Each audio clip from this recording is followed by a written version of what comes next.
This is Peter. Peter works for a big German automotive manufacturer. He already works there for more than 2 decades as a production manager. He is very successful in his position and established himself as a very productive manager. In his private life, Peter settled down together with his family in the near of the company's headquarters, where he bought a house. He is married and has 3 children, who are all still going to school. Due to decreasing sales figures in foreign sales markets, his company now works on new strategic directions. Additionally, to implement these new strategies and make them work successfully, the company wants to shift some managers from the German production site to factories in foreign locations. Especially production managers are needed, therefore Peter's boss, Mr. Schmidt, makes him an offer for the future. Peter's supervisor Jeff calls him in to tell him about the opportunity to work as an expatriate in Shanghai for approximately 2 years to improve and upgrade the working performance of the production process into German standards. Specified, he as a production manager has the task to increase the efficiency and reduces the lack of production at the Chinese factory in Shanghai. While his work overseas, the company assures Peter financial support to maintain the same living standards as in Germany, and additionally, he will receive a foreign service premium about 10% to his monthly salary. Also, Jeff is telling Peter that the company is going to pay for the schooling of his 3 children in Shanghai, and his wife will receive the possibility to participate in language lessons. Further, once a year the whole family get a paid ticket back to Germany for the holidays. If Peter and his family wants to get prepared for the adventure to China before, the company offers cross-culture training programs and language training here in Germany. Considering all the positive aspects from that offer, Peter and his family accept and are looking forward to the global experience they will have in Shanghai. Nevertheless, Peter is also a little bit afraid of the cultural adaptation.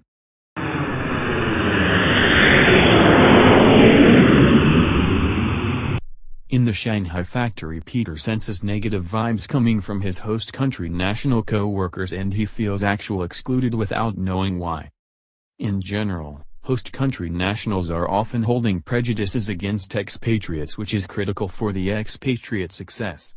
There are several antecedents of host country nationals' attitudes and behaviors toward expatriates, like 1. HCN personality. The personality of the host country nationals plays an essential role when it comes to their behavior towards expatriates. For example, if the host country nationals are very open to experience and extroverted, they are more interested in new experiences and more comfortable with working with expatriates. There is also a positive relationship between the personality and the helping behavior of the nationals. At this, consciousness and agreeableness are the strongest personality trait predicting host country nationals' willingness to help expatriates. 2. Perceived compensation gap between expatriates and HCNs. Another important factor that influences the behavior of the host country nationals towards the expatriates is the perceived compensation gap. People evaluate the fairness of their rewards based on a comparison with others in similar situations, and this evaluation has behavioral consequences. Host country nationals detect expatriates conveniently as a salient group for comparison. Because of the increased work proximity and interactions of the expatriates, there are huge compensation gaps. This is why, host country nationals who perceive large compensation gaps are likely to feel deprived and treated unfairly. This awareness is negatively related to the host country nationals' knowledge-sharing behaviors with expatriates that in turn harms the adaptation of the company culture and processes and the accomplishment of the expatriates. 3. HCN social categorization. A next aspect for the behavior of host country nationals is the social categorization. People tend to categorize themselves and others into different social groups, and this categorization influences people's attitudes toward others. If host country nationals categorize expatriates as in-group members, they are more likely to provide role information and social support to expatriates. In contrast, if they categorize expatriates as out-group members, host country nationals are less likely to cooperate and provide social support. This is a problem especially for women. In India, for example, The locals are likely to categorize female expatriates as outgroup members. The result is that host country nationals provide less social support and do not help the female expatriates with their integration if they are outgroup members. 4. Expatriate contact with HCNs. Another influencing factor for the relationship between host country nationals and expatriates is the frequency of the contact. Interpersonal relationships are built on regular positive contacts, which reduce prejudice and achieve mutual understanding. Therefore, host country nationals who have previous working experience with expatriates are more likely to exhibit positive attitudes toward expatriates than those with no such experience. If the past contact was of high quality, the host country nationals are likely to offer social support and share their knowledge, consequences of HCN's attitudes and behaviors toward expatriates. The two major consequences of the attitudes and behaviors of host country nationals towards expatriates are the expatriate adjustment and their performance. The expatriate adjustment includes work, interaction and general adjustment. When the expatriates have sufficient language skills, past foreign experience and the length of their stay was adequate, the support of the host country nationals has a significant relationship with expatriate interaction adjustment.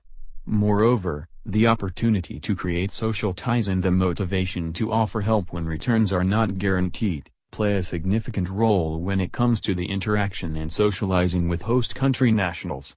If the expatriate is unable to adjust and have no good relationship with the host country nationals, it will lead to a bad working atmosphere as well as poor results. What can be done to solve the problems between host country nationals and expatriates? 1. Make sure expats and HCNs have the right personality.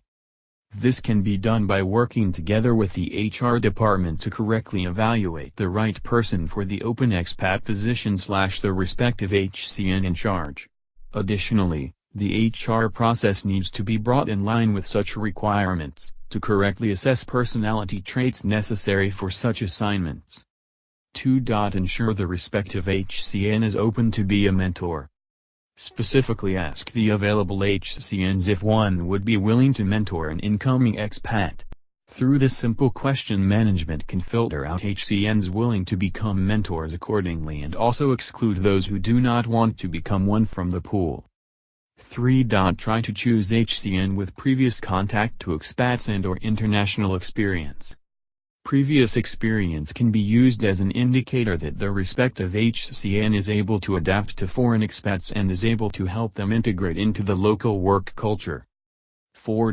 Prevent top-down communication. Top-down communication can have a significantly bad impact on the relationship between HCNs and expats and especially hurt the attitude of HCNs towards expats. Therefore, communication between expats and HCNs should be done through an eye-level approach.